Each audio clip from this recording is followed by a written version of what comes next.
Path of Exile 2 launched recently with the open beta, and we all know it will be a big banger, and the impact for the ARPG genre will be huge. But what will be the impact really?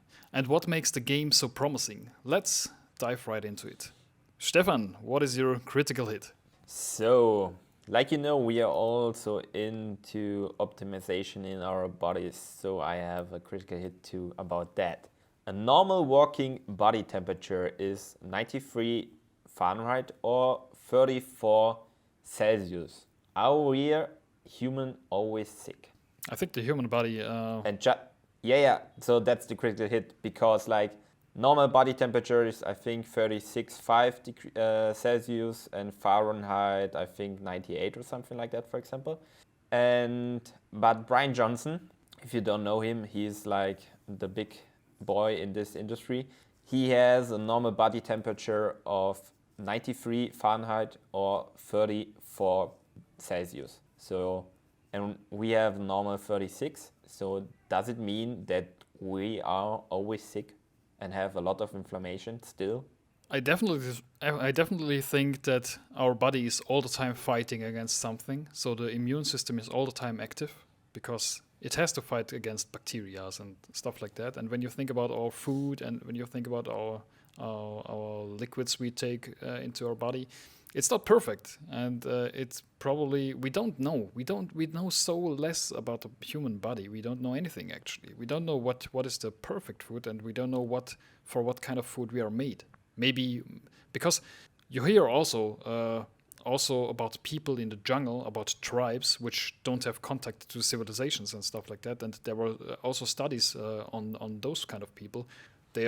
They can climb trees all over the place. They can communicate with birds and stuff like that. They only drink 2 cups or cup of hands per day from a river. That's it. They live with that. So we don't know what the human body actually is made for. We have no clue. We're tumbling in the dark and guessing all around it. That's what the medical system is about. What do you think? Yeah, when I was seeing that, I think like, what the fuck is going on?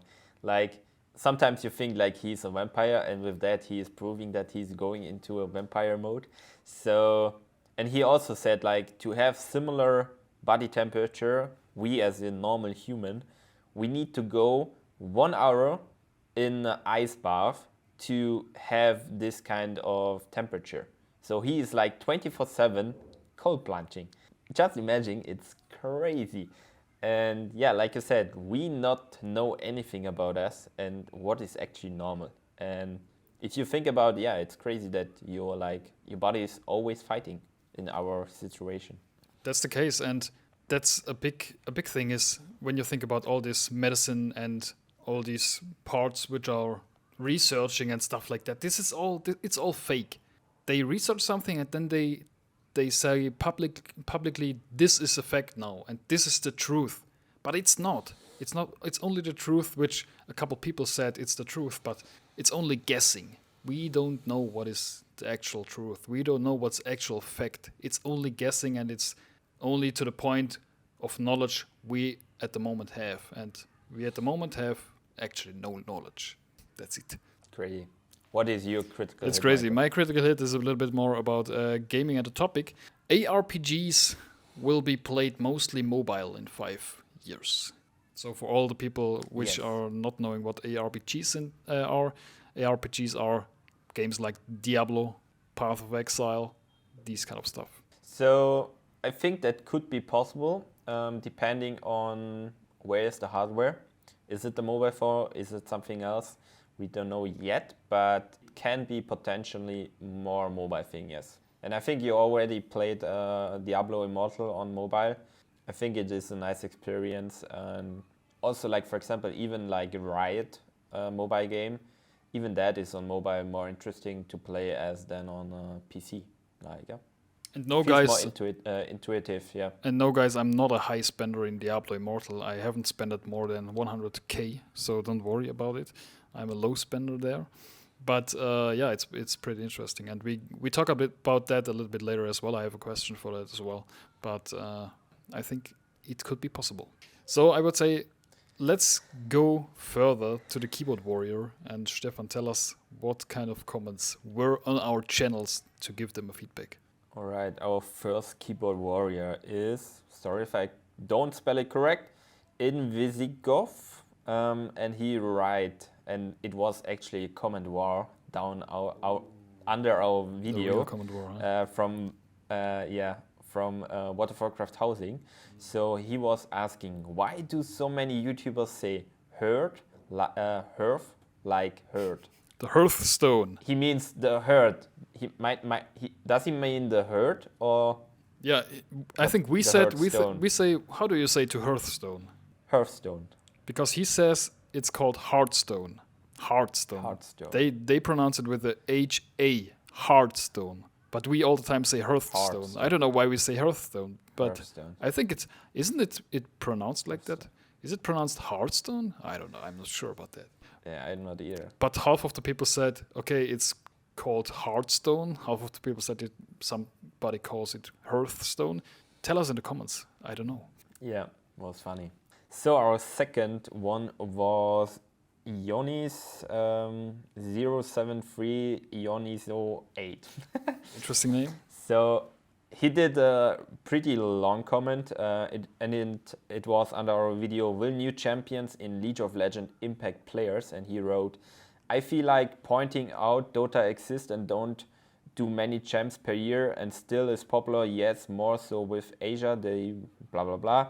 In the end, his thing was like the game should more focus on balanced map and items instead of bringing a lot of champions out there. Yeah.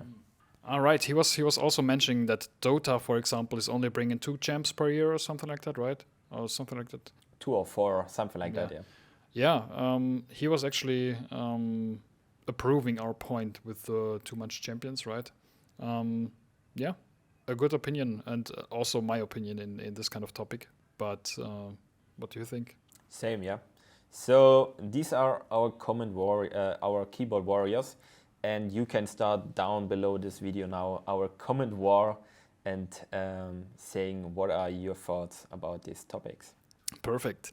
I would say let's go to the next topic, and the next topic is the Makoar of opinions. What is your Makoar of opinions in case of our topic today, Path of Exile 2? So Path of Exile 2 decision to be a separate game from Path of Exile 1 was a mistake. That is a comment I saw also people discussing in videos. Why do they do another game? I mean, it's similar to, for example, World of Warcraft. When World of Warcraft, all people are talking about make a World of Warcraft 2, but then you're abandoning the World of Warcraft 1. So, and that is the stage Path of Exile was going. I saw a comment. Also, I saw a video of the main guy, of the founder of the company, Jonathan Rogers, and he was talking about it. And he said he thinks it was time, and he thinks the decision is the right decision because they made a lot of stuff very new, and they were revolutionizing the game, you know. And he said he's playing the game Path of Exile 2 at the moment every evening because of testing. He has to test all the new things, so he plays it every evening, and he says he cannot go back to Path of Exile 1. He cannot play it anymore because it's so bad. Crazy. And that's a good sign. So it means the combat and stuff is very it is evolved, in Path of Exile 2. So I think there's no problem to make a 0.2 version, and that's a separate game. The only thing what's important is that the things you was collecting in the version 1 you can take with you, but we have also a question later on for that. I think that's the important thing, that you don't lose your spending time on values and collecting stuff, and you can bring them with them in the second version as well. I think that's important. I think that's also a thing why the people in World of Warcraft or from Blizzard don't want to make another game, because a lot of people would lose a ton of stuff. Imagine if you lose all your achievement points, all your mounts, all your transmog, everything, and everything you spent also in the shop. That is crazy. But all these games have these problems. It was also a very big discussion. I don't know if you saw it with Smite. Smite has Smite 1 and they're developing Smite 2. I don't know if it's out yet. People were really upset about it because they spent a ton of money in skins for Smite, and now Smite 2 is coming out, and they're lacking all of these kind of skins. So Smite said then actually you get 50%, I think, of what you spend as a new currency in the new game, and then you can spend it like this. And yeah, there are solutions, but I think we will discuss it a little bit later. Then yeah. Yes. My Makora of opinion is Path of Exile 2 will have a bigger player base than Diablo 4 and will erase at least 40% of Diablo 4's player base in the future. It always depends, like, I cannot look in the future, and I don't know, like, how was the player base on Path of Exile 1? Do you know, like, was it huge compared to Diablo? I think Diablo has a bigger player base for sure because they have a lot more casual players. Okay. But Path of Exile has a continuously same player base, so the game does not fall off really hard. So every season, the same amount of players, even a little bit more every time, comes back. And in Diablo 4, it's like a really big peak at launch, and then less with each season, less, which is a bad sign for the game. So this is the part, and yeah. Okay. Yeah. Then I would say, like, it always compare. In the end, if you have a nice game with nice feature and you have a better game than, for example, Diablo, then in the end it is about marketing. And if you have a nice marketing, people will like the game, will share it with the friends. Then why not? It was also for when you as a casual player, you probably don't know about Path of Exile because I think the marketing budget is not as high as Blizzard's ones, and it doesn't run in, I don't know, in ads in the TV or something like that. And if you are figuring out about Path of Exile and you dive a little bit deeper into the game and you see the huge talent tree, I mean, the talent trees of Path of Exiles are huge, and you think when you look at it, fuck, how should I understand this whole game? It's impossible. And yeah, I think they lack a little bit about casual players, but that was something they want to increase with Path of Exile 2, and we will see how it works out then. Yeah. Okay, then I would say let's dive right into the topic Path of Exile 2 with our quests and answers. Do you want to start with your first quest? Yes. Why could someone who played Path of Exile 1 or even Diablo be interesting to play Path of Exile 2? I mean, for Path of Exile 1 players, it's very easy because the player base is very committed to Path of Exile. They love it, and not a lot of people are, or even I don't think that any of the Path of Exile players are quitting the game. So they will for sure play Path of Exile 2 and figure out how they like it. At least they try it. And they can go back to Path of Exile 1 at any time because it's still alive. So it's like World of Warcraft Classic and World of Warcraft Retail at the moment. So it's possible. And I think a lot of new players will come from Diablo or other ARPGs because, as I said before, they want to make the game more appealing to casual players. I think they will achieve that. And then we will figure out how it works out. I was for example, myself, I would say I was a pretty committed Diablo player. I played Diablo from Diablo 2. I think I've played Diablo 2, 3, and 4 now. I played Diablo Immortal. So I was a Diablo player for sure. I tried out Path of Exile 1, and I have to say the combat in Diablo was a little bit more appealing to me, and Path of Exile was a little bit too confusing for me. So it was not a very good new player experience, I would say. And we will see how they do it in Path of Exile 2, but it looks incredible. If you watch the videos and stuff like that, it looks incredible. So yeah, we will see. I will figure out how it is and can tell afterwards, yeah. Nice. Yeah, I have nothing to add to that, yeah. I would say, what makes Path of Exile 2 so interesting and exciting compared to all the other ARPGs?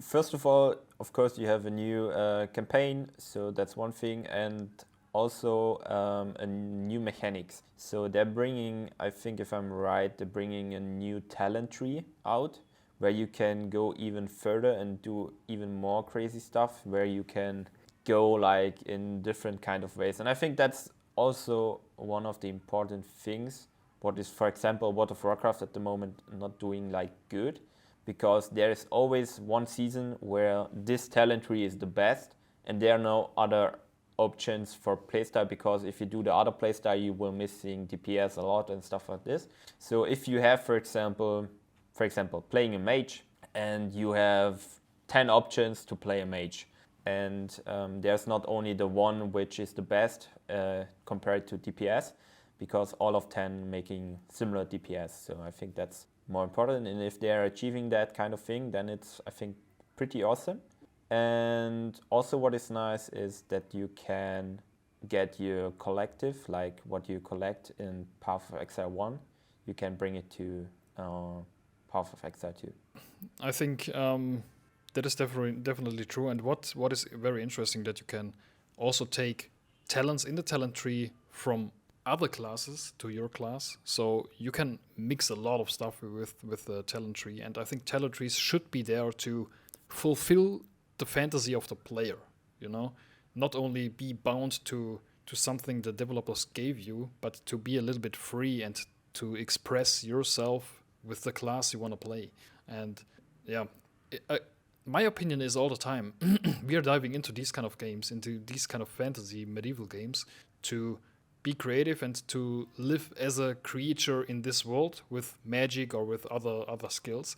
And if a game dives a little bit deeper into class fantasy and into lets the player choose a little bit more what kind of class he wants to play, I think then it will be a good game. And all the games which are doing that will be successful, and Path of Exile is a big part of that. You can do a lot of crazy shit. All right. Do you want to go with a follow-up question to fit maybe good in? I would... When you talked about classes. Sorry? You talked about classes. Yeah. I was talking about classes, so what class style in PoE2 would be the most interesting for you? If you can also say, if you played Diablo, for example, what kind of class would be the perfect for a RPG for yourself? Yeah. I played Diablo, and I think I played Warlock. Is there a Warlock? Yeah, there's in Diablo 3 there was a Witch Doctor, for example.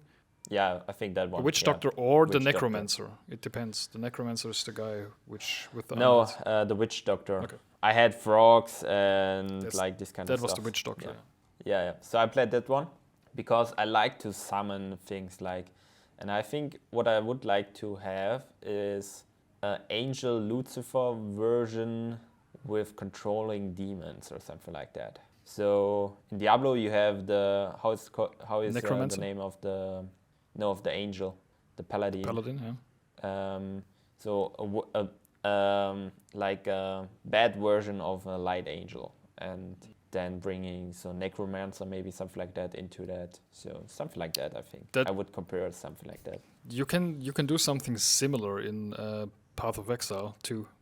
Actually, you can make a necromancer, and then you can for yourself change into a demon and summon hellfire and stuff like that. So a lot of these kind of things. So that would be probably a class which could suit you as well. Yeah. What would you pick? I looked into the 6 classes which were announced for the for the open beta now, and I think the most appealing for me was the monk. You could go, because the monk was pretty special. You could go either in an elemental monk, where you can also have the elementals, a little bit like an avatar, and you could go into a dark monk, that you have a dark energy, and then you do a lot of stuff as a dark monk, and that is a really cool fantasy as well. And it looked, nice. The spells looked amazing as a monk. So you have the staff and fighting with your staff, nice animations. Yeah, that looked amazing. I think I would probably go for the monk or for the witch then, because you can go also as a witch. You can also go into the blood specialization, and that reminds me a little bit on the Avatar, the series, the comic series. You know, I think the second part or something like that. There were also blood mages and stuff like that. So that reminds me a little bit of them. Yeah, like water avatars, like how it's called. If you the water bender, right, correct. They have the potential to also gain bend to blood, be right? a blood. Yeah, correct. Yeah, so it's cool. I think that would be a class for me. We'll see. All right. Yes, sounds geil. Nice. Sounds geil. That was German for nice. All right, let's go on. Path of Exile 2 is free to play and earn money through microtransaction. Focus on cosmetics. Do you think that games should earn money like that? And is it an easier entry for a normal player base? I think, to be honest, that should be the way to go. When I look, for example, I know it from Path of Exile. I know it as well from Diablo Immortal as well, because that is the same. And Diablo 4 has a similar approach. In Diablo 4, you paid $80, I think, for the main game, and then you had to pay for each transmog in the game, and the transmogs are shit expensive, crazy.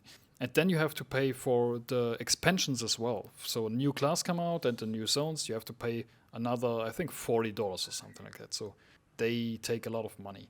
They probably make more money than Path of Exile as well, because the microtransactions in Diablo are greedy as fuck. But I feel the best when a game is free to play, because you can play it as much as you want, and if you like the game a lot, then you can start spending money, and you will automatically start spending money. That is the same. I play Diablo Immortal. I know I don't I don't invest money for the power, because you never can reach the maximum power and be competitive in Diablo Immortal. You have to spend hundreds of thousands of dollars. It's not possible. But I play it for the fun and for the style more. And there are transmogs which look really, really cool in, for example, the Battle Pass. And if there is a transmog which looks really cool, then I pay the $10, $15 for the Battle Pass and get the transmog. If I like a game and I want to invest into the game, I dedicate a lot of time for it, then I pay. So I think that's the best and most fair method for a game to monetize. What do you think? I think the good thing about it is that you can join the game for free and start playing and see if you like it or not. So that's the good thing about it. The problem about microtransaction, or like you said, there's no limit. Like you said, like you have to pay $100,000 to be like one of the best players to achieve the end game, right? So what kind of players should get to this point? Like less than 1%. So I think that is a problem, and it should be like, there should be a limit that it, like, I don't know, max spend for, I don't know, skins are $200, and then there's something special or something like that. But depending on power, pay to win is always bad, in my opinion. Yeah, definitely. I was talking about the transmog, that for companies which add transmogs. I'm not a fan at all in case of buying power, because that's always very toxic in games, and we are playing games to change the hierarchy from the real life in the game, that in real life all the people with money have the power, and in games it's different. That's why games are very appealing for men, because there the power structure is completely different and based on what you're doing and not what you have in real life. So that's why it's very appealing. And if the game is pay to win, it's the same power structure as outside, and it's not appealing for most of the players. Yeah. True. Yeah. If you could, let's start with another question that would be interesting to know about you, because you have to know Stefan is not a big PoE player or ARPG, I would say. So what should a ARPG have to make it your main game, or what are you lacking in an ARPG? You have to know Stefan is mainly an MMORPG player. What does a game need to be a main game for you? Like, I cannot tell you because I didn't try a lot. So, but I would say depth, because but they are like, most of the games are missing depth in the end game. Because in the end, like when I played Diablo, it was always I run into a dungeon, click my 4 buttons, and then that's the whole game. Like running into dungeon. And then it's like, after like 1 month doing that, you think like, okay, maybe I try a new character, then I do that as well, and then new character. So yeah, I think missing that. Yeah, I can see that. Definitely, because that's the end game actually. When you look at Diablo, that's the end game. You run the same dungeon, and the only thing which changes are the numbers. That's it. Yeah, that's true. And maybe you're a little bit focused on making progress in case of time, like Elon. that you're the best on the leaderboard, and that's about it. Yeah. For me, actually, why ARPGs cannot be my main game is because there's not an ARPG which is appealing and which is a main what is it called, a live service game, I think. That because let me explain it like this: all the ARPG games are running out after maybe 3 or 4 years, and then a new version is coming out, so you cannot progress in the game forever, like in World of Warcraft, for example. MMOs are here to progress forever. I'm almost sure that I know all the progress I'm doing now in World of Warcraft is still there in 20 years, probably, when I'm 50 or 40, no, 50. Then the progress is still there, and I probably can give my World of Warcraft account at some point to someone else when I'm almost dying or something like that. So that is appealing for me as a main game. Yeah. So I have one last question. The integration with Path of Exile 1 is the right call because your time in Path of Exile is valued. Can you say that again? I missed the first part. The integration with Path of Exile 1 into like Path of Exile 2 is the right call because your time in Path of Exile 1 is valued. You mean because of the transfer of the investments you did in the first one? Yeah, also, and what you collect, like aesthetic elements and all this kind of stuff. Yeah. I think it's the fairest one. You know, you invested a lot of time into the game, and that is then a good thing. It's like the Smite thing, that it could be very disturbing if you invest.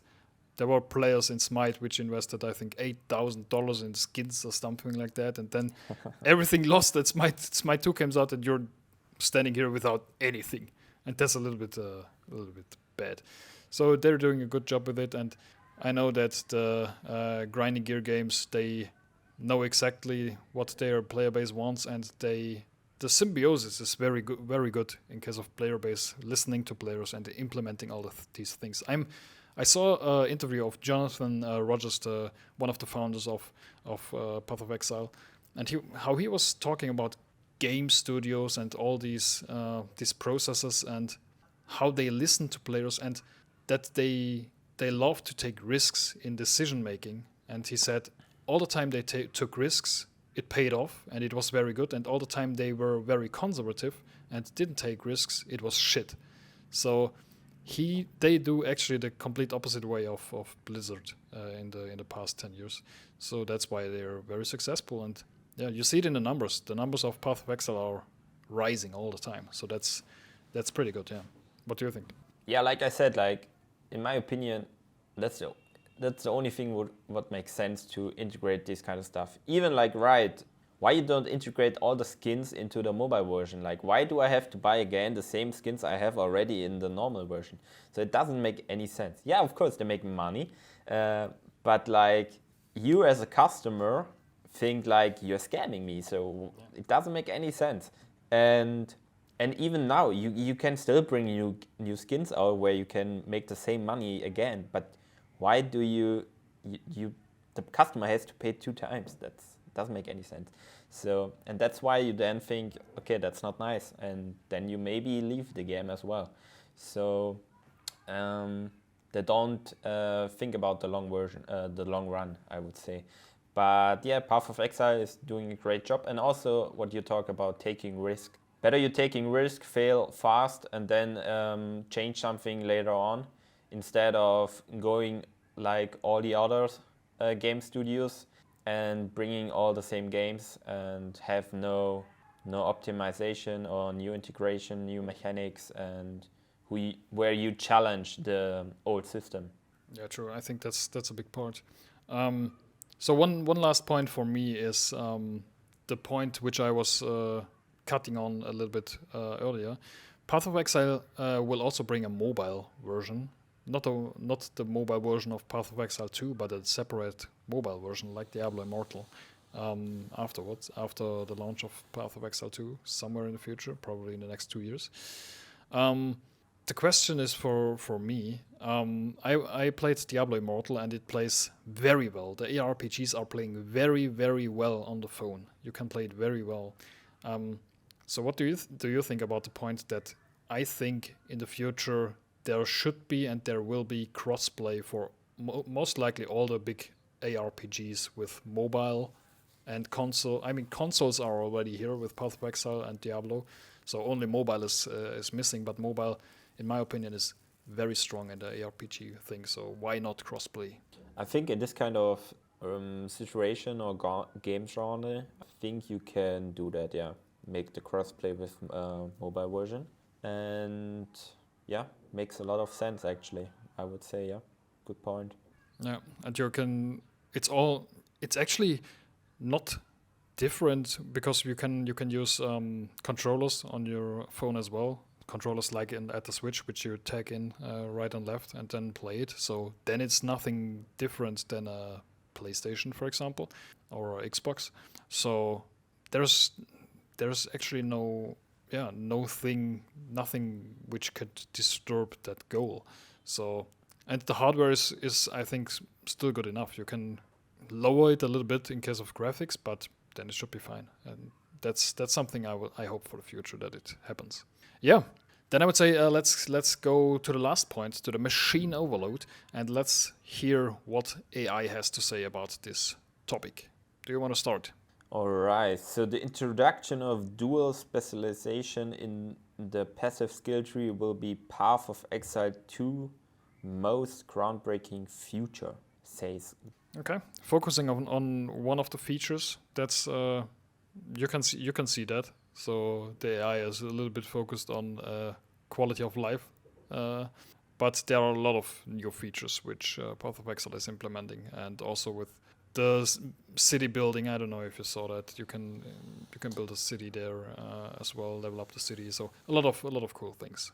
The machine overload for me when I was asking Grok was also neutral, I would say. Path of Exile 2 is poised to be the next big thing in ARPGs with a deep gameplay and extensive content like drawing in both new players and old fans. Given the hype and the franchise's legacy, I predict it'll enjoy a strong launch with peak player numbers. Though sustaining then that will depend on how well GGG can manage server stability. They will manage that very well. He said already they have plenty of servers, and the response to player feedback, especially a roller coaster of performance. It will be like watching a flock of pigeons in a park, occasionally chaotic, but always fascinating to observe. Okay, also with the joke, it was the fun version. Like, I think it could be a great launch, because also there's someone in the background like Elon Musk who maybe streams it, maybe says something nice about it and says, wow, that's nice, even better maybe than Diablo, who knows? And then it could be a big thing. Why not? Elon is a big theory crafter, and he loves to figure out the best sets and the best talent tree things. So I think Path of Exile will be suiting him very well. And if he figures that out, maybe the Mars goal will be postponed for 2 years or something like that. But yeah, we will see. That's a wrap about Path of Exile 2. Tell us your opinion in the comments. And if we see a very good comment, we will discuss that in the next podcast. If you like this format and this podcast and the video on the channel, subscribe and leave a comment and a like on this video. And as always, I would say the last words are yours, Stefan. All right, guys, if you need some friends in Path of Exile 2 or even 1, then go to the App Store or Google Play Store, download our application Gamers Playground, and try to find like-minded Path of Exile 2 players where you have a lot of fun in the game. And other than that, see you in the next podcast, guys. Have a nice day, and as always, bye-bye.